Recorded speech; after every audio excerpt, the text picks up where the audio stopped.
Are you still doing check the box training?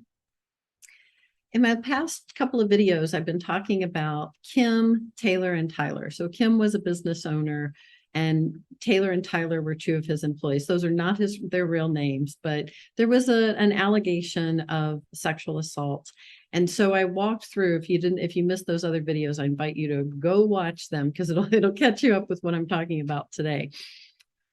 I'm Nancy Schick of 30 Year Conflict Resolution, where we take a holistic approach to workplace dispute resolution in situations exactly like Kim's, where there is an allegation of sexual assault, sexual harassment, etc. And so what do we do in those situations? As I said, there are a couple of other videos I've done on this where we talk about the legal issues and how we went through them. Then we talked about Kim's internal conflicts and his own biases and how they were putting potentially his business and himself at risk of not necessarily anything related directly to Taylor and Tyler's situation, but what might have opened his workplace up for something in the future. So what did we do after that, right? So knowing that you have a potential issue is not going to be enough. And so when I talk about the check the box training, I think there are a lot of places, including New York, where sexual harassment training, for example, is mandatory.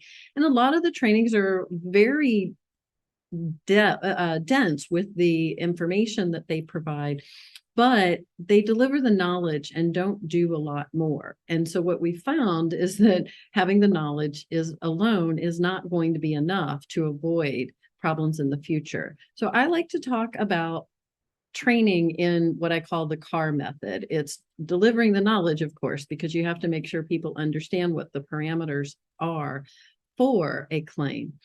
But that's where a lot of the training ends. And in Kim's case, what we did is we used then the application where we did the role play. I talked about that in one of the videos too. We did that and we had some homework assignments where he practiced having difficult conversations with some of his friends or family so that he started to feel this kind of visceral response and be comfortable in the discomfort.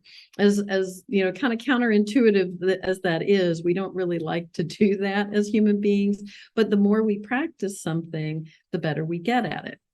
So then, as the employer, we talk about reinforcing behavior, right? You want to make sure that in any kind of behavior you'd like to see repeated or not repeated, right? Being engaged in conversations to kind of nip that in the bud right away.